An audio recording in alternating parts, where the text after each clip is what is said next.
ಎಲ್ಲರಿಗೂ ನಮಸ್ಕಾರ. ಅಜ್ಜಿ ಹೇಳಿದ ಕತೆಗಳು ಯೂಟ್ಯೂಬ್ ಚಾನಲಿಗೆ ನಿಮಗೆಲ್ಲ ಮತ್ತೊಮ್ಮೆ ಸ್ವಾಗತ. ಹಿಂದಿನ ಕತೆಯಲ್ಲಿ ತ್ಯಾಗ ಅನ್ನೋದು ಎಷ್ಟು ಖುಷಿ ಕೊಡುತ್ತೆ ಅಂತ ಕೇಳಿದ್ವಿ. ಇವತ್ತು ಜಾಣ ನಾಯಿ ಅನ್ನೋ ಕತೆಯೊಂದನ್ನು ಕೇಳೋಣ. ಅದಕ್ಕೂ ಮುಂಚೆ ನೀವಿನ್ನೂ ನಮ್ಮ ಚಾನಲಿಗೆ ಸಬ್ಸ್ಕ್ರೈಬ್ ಆಗಿಲ್ಲ ಅಂದರೆ ಸಬ್ಸ್ಕ್ರೈಬ್ ಮಾಡ್ಕೊಳ್ಳಿ. ನಿಮಗೆ ಹಾಗೆ ನಿಮ್ಮ ಮಕ್ಕಳಿಗೆ ಕೇಳೋದಕ್ಕೆ ಬಹಳಷ್ಟು ಕತೆಗಳು ನಮ್ಮ ಚಾನಲಲ್ಲಿ ನಿಮಗೆ ಸಿಗುತ್ತೆ. ಸರಿ, ಹಾಗಾದರೆ ಇವತ್ತಿನ ಕಥೆಯನ್ನು ಶುರು ಮಾಡೋಣ.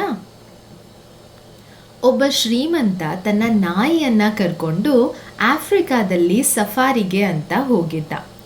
ಒಂದು ದಿನ ಆ ನಾಯಿ ಚಿಟ್ಟೆಗಳನ್ನು ಅಟ್ಟಿಸ್ಕೊಂಡು ಹೋಗ್ತಾ ಯಜಮಾನನನ್ನು ಬಿಟ್ಟು ತುಂಬ ದೂರ ಹೋಗ್ಬಿಟ್ಟಿತ್ತು. ದಾರಿ ತಪ್ಪಿದ ನಾಯಿ ಅಲ್ಲಲ್ಲಿ ಅಲ್ದಾಡ್ತಿರುವಾಗ ಚಿರತೆಯೊಂದು ತನ್ನ ಕಡೆಗೆ ವೇಗವಾಗಿ ಓಡಿ ಬರ್ತಾ ಇರೋದನ್ನು ನೋಡ್ತು. ನಾಯಿಗೆ ತಾನು ಎಷ್ಟು ದೊಡ್ಡ ಅಪಾಯಕ್ಕೆ ಸಿಕ್ಕಾಕೊಂಡಿದ್ದೀನಿ ಅಂತ ಅರಿವಾಯಿತು. ಚಿರತೆಗೆ ಇವತ್ತಿನ ಲಂಚ್ ನಾನೇ ಆಗೋಗ್ತೀನಿ, ನನ್ನ ಕೈಯಿಂದ ಹೇಗೆ ತಪ್ಪಿಸ್ಕೊಳ್ಳೋದು ಅಂತ ಯೋಚನೆ ಮಾಡ್ತಾ ಇತ್ತು.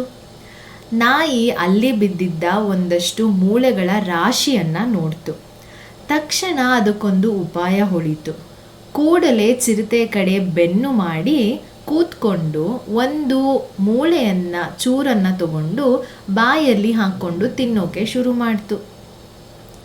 ಚಿರತೆ ಹತ್ತಿರಕ್ಕೆ ಬಂದು ನಾಯಿಯ ಮೇಲೆ ಇನ್ನೇನು ಹಾರಬೇಕು ಅನ್ನೋ ಅಷ್ಟರಲ್ಲಿ ನಾಯಿ ಗಟ್ಟಿಯಾದ ಧ್ವನಿಯಲ್ಲಿ, ಆಹಾ, ಎಂಥ ರುಚಿ ಈ ಚಿರತೆ ಮಾಂಸ, ಈ ಕಾಡಲ್ಲಿ ಇನ್ನೂ ಚಿರತೆಗಳಿವೆಯಾ ಅಂತ ನೋಡಬೇಕು, ಸಿಕ್ಕಿದ್ರೆ ಮೊದಲು ಅದನ್ನು ತಿನ್ಬಿಡ್ಬೇಕು, ಎಷ್ಟು ರುಚಿಯಾಗಿದೆ ಅಲ್ವಾ ಅಂತ ಹೇಳ್ತಾ ಇತ್ತು. ಇದನ್ನು ಕೇಳಿಸ್ಕೊಂಡ ಚಿರತೆ ಹೆದರಿ ಕಂಗಾಲಾಗೋಯ್ತು. ಬದುಕಿದೆಯಾ ಬಡಜೀವವೇ ಅನ್ನೋ ರೀತಿ ಅದು ಕಾಡಿನ ಒಳಗೆ ಓಡಿ ಹೋಯಿತು. ಆ ನಾಯಿ ಇನ್ನೇನು ನನ್ನನ್ನು ಚಿರತೆ ತಿಂದೇ ಬಿಡುತ್ತೆ ಅನ್ನೋ ಅಷ್ಟರಲ್ಲಿ ಕೂದಲೆಳೆಯಲ್ಲಿ ತಪ್ಪಿಸ್ಕೊಂಡು ಆಗ ನೆಮ್ಮದಿ ಆಯಿತು. ಇದನ್ನೆಲ್ಲ ಒಂದು ಕೋತಿ ಮರದ ಮೇಲೆ ಕೂತ್ಕೊಂಡು ನೋಡ್ತಾ ಇತ್ತು. ಈ ನಾಯಿಯ ಉಪಾಯ ಬಳಸ್ಕೊಂಡು ಚಿರತೆಯಿಂದ ಪಾರಾಗಿದೆ ಅಂತ ಹೇಳಿ ಈ ವಿಷಯನ ಮೊದಲು ನಾನು ಚಿರತೆಗೆ ತಿಳಿಸ್ಬೇಕು ಅಂತ ತುಂಬ ವೇಗವಾಗಿ ಕಾಡಿನೊಳಗೆ ಓಡಿ ಹೋಯಿತು. ಕೋತಿ ವೇಗವಾಗಿ ಹೋಗೋದನ್ನು ನೋಡಿ ನಾಯಿಗೆ ಸಂಶಯ ಬಂತು. ಚಿರತೆಯನ್ನು ಕಂಡು ಕೋತಿ ನಡೆದಿದ್ದೆಲ್ಲ ವಿಷಯವನ್ನು ಹೇಳ್ತು. ಚಿರತೆಗೆ ಕೋಪ ನೆತ್ತಿಗೇರ್ತು.